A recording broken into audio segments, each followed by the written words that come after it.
So, magandang umaga po sa inyong lahat. So, ngayong umaga ay pag-uusapan natin ngayon yung SSS, Surviving Spouse Pensioner.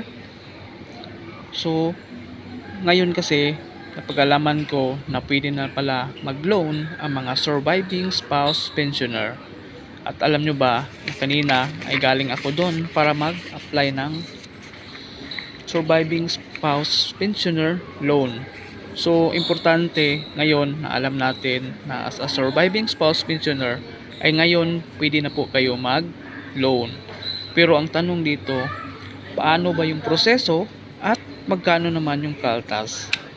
So, importante pag ikaw ay SSS surviving spouse pensioner, dapat ay meron kang online na user ID at saka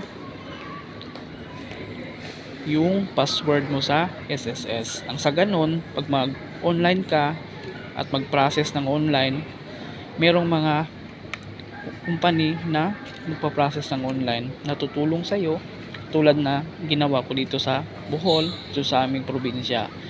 So, nag-apply ako ng pension loan. Ito yun. So, ito yung SSS pension loan application statement online. So,